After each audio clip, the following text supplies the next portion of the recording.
Votre magazine La Côte d'Ivoire en marche va consacrer 2 numéros à 2 programmes phares du ministère de l'enseignement technique et de la formation professionnelle.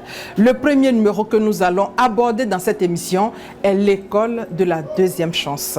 Vous avez donc 16 ans et plus et vous êtes sorti du système scolaire et sans emploi. L'école de la deuxième chance vous propose une formation pour vous insérer dans la vie active. Mais qui peut intégrer ce programme? Comment s'inscrire dans cette école de la deuxième chance? Quelle est la durée du parcours de formation? La Côte d'Ivoire en marche descend dans les établissements, 2023 étant déclarée l'année de la jeunesse. Mesdames et messieurs, bonsoir.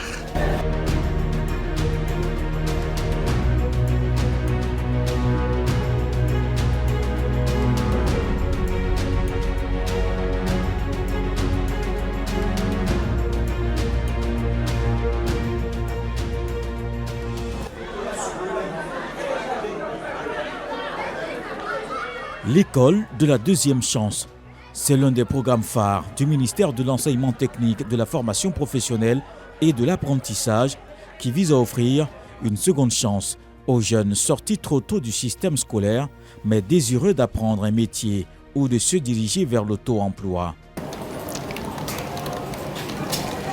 La vision du gouvernement est claire concernant ce programme dit École de la deuxième chance. On dira que les jeunes ou les personnes sorties trop tôt du système doivent saisir leur chance. Et pour le faire, il faut comprendre le fonctionnement de ce programme. Alors, présentation, description. Lycée technique d'Abidjan, établissement rénové. Scoop du jour, l'arrivée d'un professeur inhabituel. Il est du domaine de l'enseignement technique de la formation professionnelle depuis plusieurs années. Il est un pur produit de l'Institut national polytechnique Houphouët-Boigny de Yamoussoukro. Devenu ministre, il a une idée claire de ses projets, maîtrisant mieux ce secteur, ses opportunités et ses difficultés. À pas rapide, il va au contact des apprenants. Il n'y avait pas meilleur cours ce jour que celui portant sur son programme l'école de la deuxième chance. Pourquoi j'ai pensé à l'école de la deuxième chance? D'abord, vous êtes ici en terminale F1. Vous êtes venu de la seconde T1. C'est ça, non? Et puis, vos amis, certains sont allés en terminale E. Ils ne sont pas nombreux. C'est ça. Et vous êtes venu ici en terminale F1, c'est-à-dire votre champ d'action, c'est la mécanique. Les F1, c'est mécanique. Et ça, je tiens à vous féliciter parce que le développement d'un pays repose sur la technologie, sur la mécanique. Et vous n'avez rien perdu. Et donc, vous allez finir la terminale F1, faire des écoles de techniciens supérieurs, des écoles d'ingénieurs pour devenir des ingénieurs en mécanique ou des ingénieurs en mécatronique quand vous allez rajouter l'électronique. Mais vos amis qui n'ont pas la chance que vous avez et qui ont eu le BEPC ou qui ont eu le bac, qui ont eu même la licence, qui sont à la maison, vos grands frères qui sont à la maison, est-ce qu'on doit les laisser à la maison? Qu'est-ce qu'on fait pour eux? Très bien. Il faut qu'on leur donne quoi? Il faut qu'on leur donne une deuxième chance. Alors, c'est ça l'école, la deuxième chance. Ces jeunes qui sont à la maison, qui ont été soit diplômés sans emploi ou qui sont déscolarisés. Ceux qu'on a renvoyés, vous étiez avec des jeunes qui ont été renvoyés, n'est-ce pas? Ils sont là, ils traînent. Tous ces jeunes, malheureusement, qui n'ont pas été à l'école, qui sont non scolarisés, qu'est-ce qu'on fait pour eux? Ou des jeunes qui ont du travail, mais ils ne sont pas contents, je n'ai pas fait le lycée technique, je ne sais pas. Pour ces jeunes, qu'est-ce qu'on fait? L'école de la deuxième chance. Alors, l'école de la deuxième chance, comment nous allons procéder? Nous allons aller en fonction du niveau des jeunes. On va contacter les autres départements ministériels. Le ministère de l'Agriculture, le ministère du Commerce, le ministère du Tourisme. Et puis, on va contacter aussi le secteur privé, les entreprises. On va aller voir les entreprises. On va identifier avec les responsables les différents emplois qui sont non pourvus. Et comme votre frère à la maison, il ne sait pas faire grand-chose, lorsque on me dit qu'il y a un poste de mécanicien, on va venir le recruter et nous allons le former à la mécanique. Et lorsqu'on l'a formé à la mécanique, en 1 mois, en 2 mois, en 3 mois, et qu'il a le profil de mécanicien que l'entreprise recherche, on dit voici le poste qu'il a travaillé. Il faut donner l'occasion à vos amis qui sont à la maison de s'inscrire sur les listes, sur notre plateforme, pour que régulièrement on les appelle, qu'ils visitent nos plateformes et qu'ils soient au courant des projets qui sont mis en œuvre. Parce que chaque semaine, on a une opportunité de recruter des jeunes, de les former et de les mettre en situation d'emploi. 10 heures, échange entre élèves et professeurs.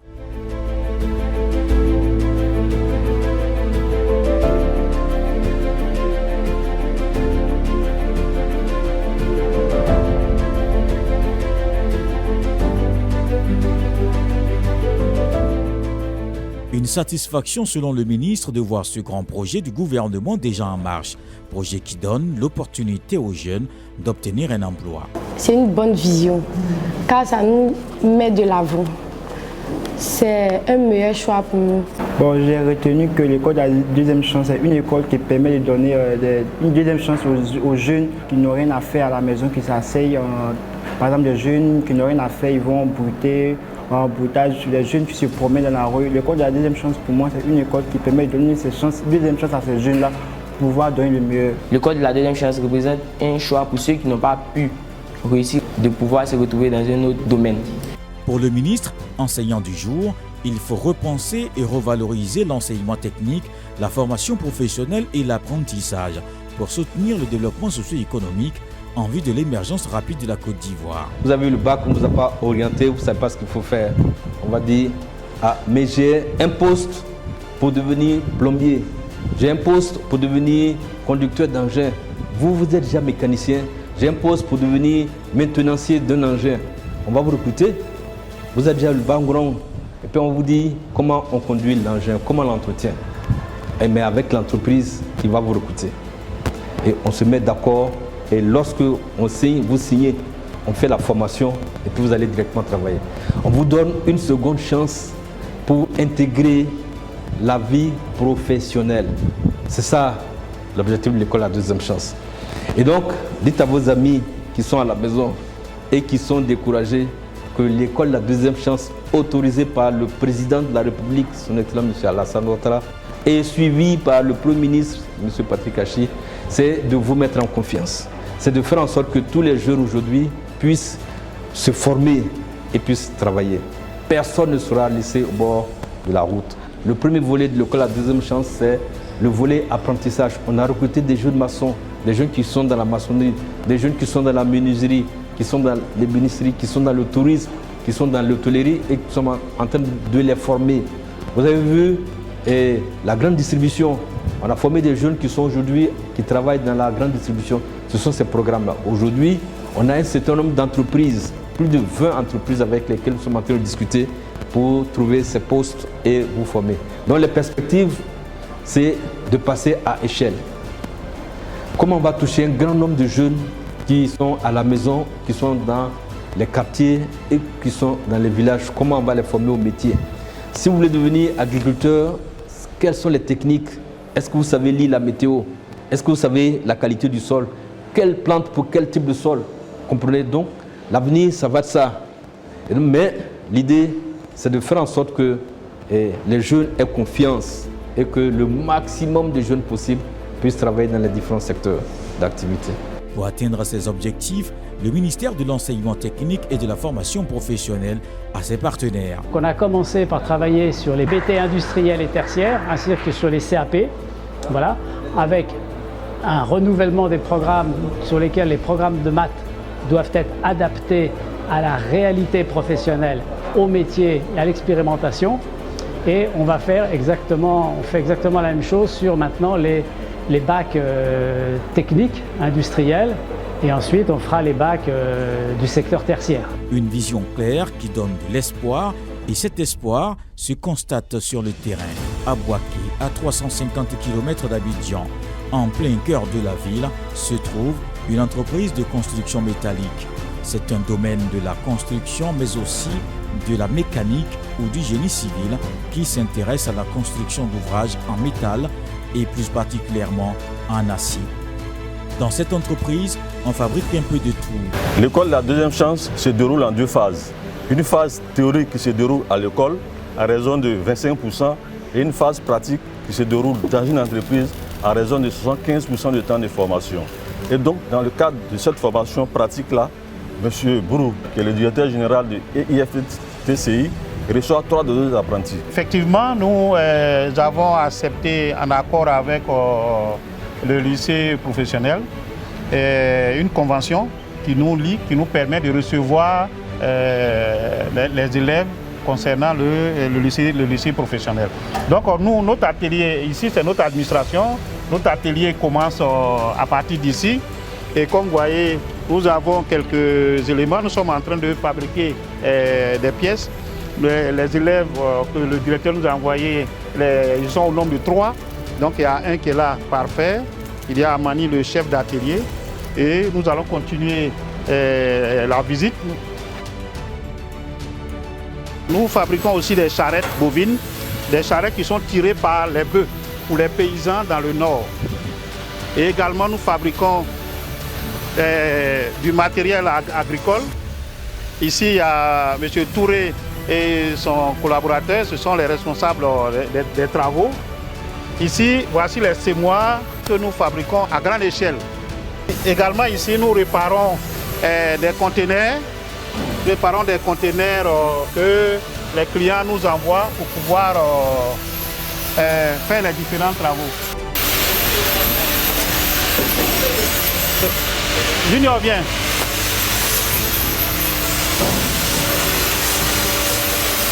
Bon, ben, c'est un des stagiaires, ils sont 3, que le lycée technique nous a envoyé par le cadre du directeur du lycée technique. Donc, ça fait combien de temps que tu es ici? Ça fait 8 mois de cela. Ça fait 8 mois. Tu fais ça bien ici? Oui, patron. D'accord, ok. Tu es satisfait de ta formation, de l'école après la pratique? Oui, patron. Ok, bon, explique-nous un peu comment tu te sens, comment les choses. Bon, j'ai fait la théorie, et puis après ça, je suis venu faire la pratique. Tu vois que ça va, il y a plus de pratique qu'avant qu'à l'école. À l'école, vous décrivez un peu ici, au moins vous pouvez toucher, vous pouvez travailler pour les faire. Oui, patron. Voilà. Donc je vois que non, le métier, c'est bon. Le métier est bon parce que en dehors de l'école, on vient faire la pratique, ça me va. C'est l'école de la seconde chance. Voilà. Comme vous avez dit là, c'est l'école de la seconde chance. Donc c'est pas des universitaires, ce n'est pas des grands élèves, des étudiants qu'on a pris.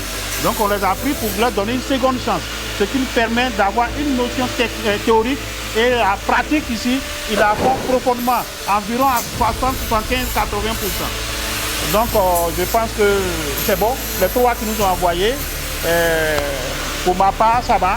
Ils sont à la hauteur de ce qu'on leur demande de faire.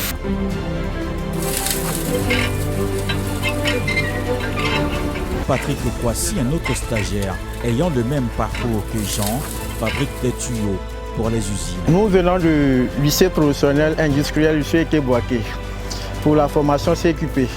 Donc c'est le directeur du lycée professionnel CQP qui nous a envoyé ici parce que nous avons eu assez de théorique à l'école. Donc nous voulons avoir beaucoup de pratique pour nous motiver à travailler à l'entreprise. Actuellement, nous sommes en train de s'inscrire une feuille d'école. Voilà, souvent les gens nous envoient les feuilles d'école pour les diamètres. Donc on fait le développement, ils coupent la feuille d'école, puis nous commençons à rouler pour former le diamètre que les gens ont demandé.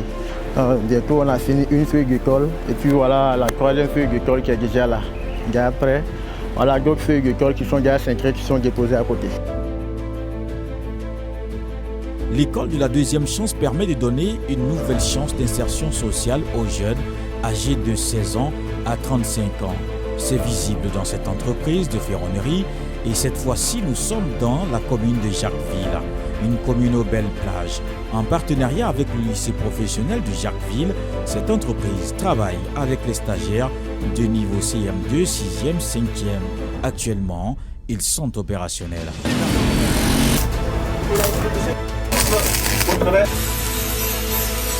Le rêve se réalise, la formation qualifiante, un précieux sésame. Actuellement, je fais la soudure.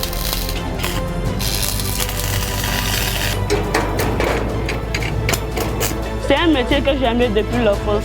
Et je suis la seule fille parmi les garçons. Bien, après Mademoiselle Zagbayi, nous avons l'apprenti Amia Thierry, qui est aussi un apprenti placé ici, un jeune qui aime aussi le métier. Monsieur Amia, qu'est-ce que vous êtes en train de faire? Actuellement, je suis en train de souder, je suis en plein soudure. Oui, d'accord. Ça fait combien de temps déjà que tu es ici? Ça me fait pratiquement, on va dire, 2 mois. 2 mois? Oui, puisque je suis là pour 8 mois de formation. D'accord. Mais est-ce que vous aimez le métier? Oui, j'aime très bien le métier. Voilà pourquoi j'ai postulé à ce métier. Il y a des patrons qui sont vraiment compétents, qui me donnent vraiment la volonté de travailler. J'ai commencé, donc je crois que je vais terminer. Le projet de l'école de la deuxième chance est un projet génial, un projet de l'État qui est vraiment louable. Parce que ces jeunes-là, pendant qu'ils sont à l'école, pendant leur recrutement, ils ont dit que ce n'est pas la deuxième chance, c'est la dernière chance dans leur vie. Et donc ils prennent leur courage de 2 mains et ils travaillent efficacement, ils sont assidus. Et il faut dire merci au gouvernement, il faut dire merci au ministère de l'enseignement technique, de la formation professionnelle et de l'apprentissage d'avoir initié un projet de formation par apprentissage où il faut aller vers la population pour demander leurs besoins en formation. Le chef de l'entreprise apprécie le travail des stagiaires. Depuis ils sont là et vraiment ça va, les résultats sont bien. Voilà, ils apprennent bien et c'est devenu pas mal. Après le métier de chaudronnier soudeur, place au métier de secrétariat bureautique, déclarant en douane, transitaire et bien d'autres métiers où plusieurs apprenants suivent des formations. Alors, immersion dans des salles de classe.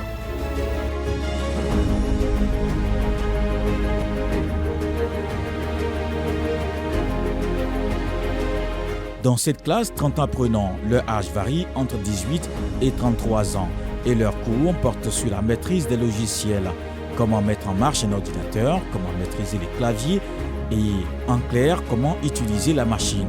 Dans cette classe, on a tous les niveaux, du CM2 jusqu'au master. Amon fait partie des apprenants.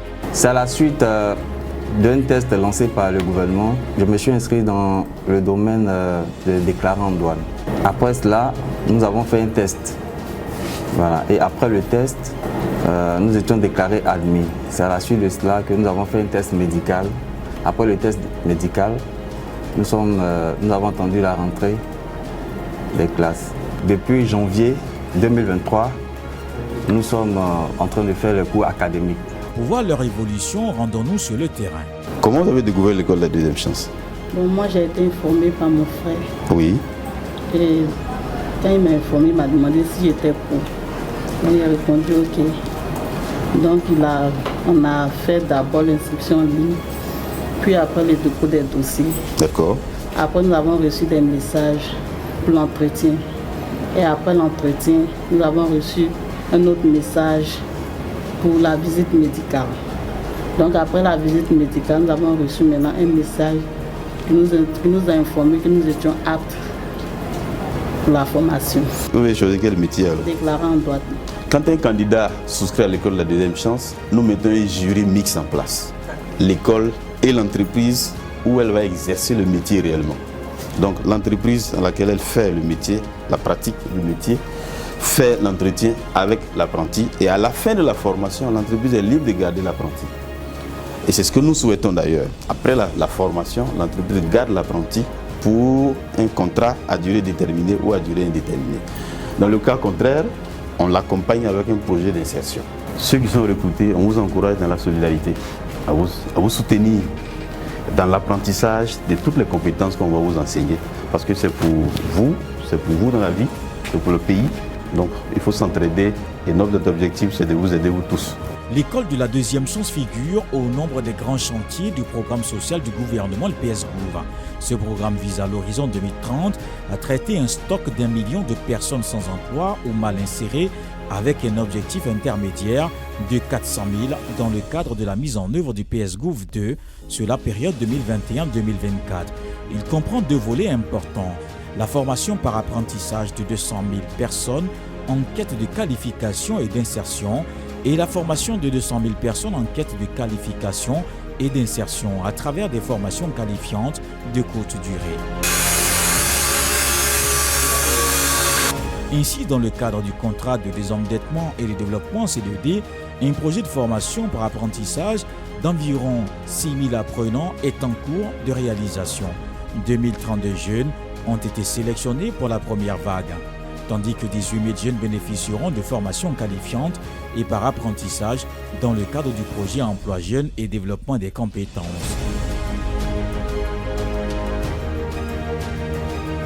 L'école de la deuxième chance, c'est au total 10 000 maîtres artisans issus du secteur productif qui verront leurs capacités renforcées. La dynamique de cette école tourne autour de 3 axes. Il s'agit de la formation sur les métiers correspondant aux besoins du secteur productif, de la mise en stage pratique, apprentissage des apprenants chez des professionnels et de l'appui à l'insertion afin d'assurer un accompagnement des jeunes formés et de mettre en place un fonds de garantie d'insertion auprès des institutions financières.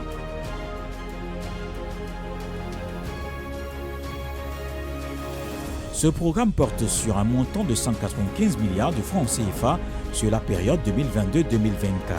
Cette année étant déclarée année de la jeunesse par le chef de l'État, alors les jeunes sont appelés à saisir leur chance, a insisté le ministre de l'Enseignement technique et de la formation professionnelle et de l'apprentissage, qui avant de mettre fin au cours du jour, tenait à parler avec des preuves à l'appui.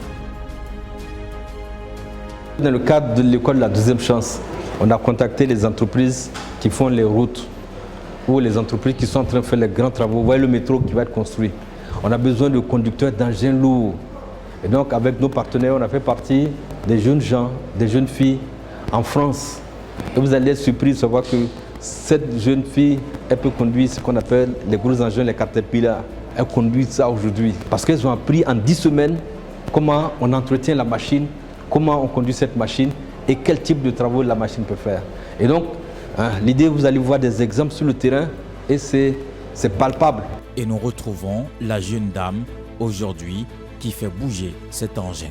Je suis une conductrice de niveleuse, mais pour le moment, je suis en stage à Grand Laou.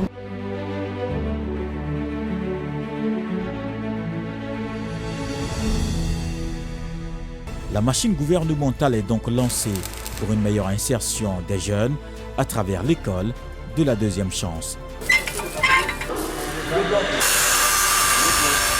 Vous l'avez bien compris, l'école de la deuxième chance est l'un des projets phares du ministère de l'enseignement technique et de la formation professionnelle. Le deuxième programme phare est l'Académie des talents dont on va parler dans le prochain numéro.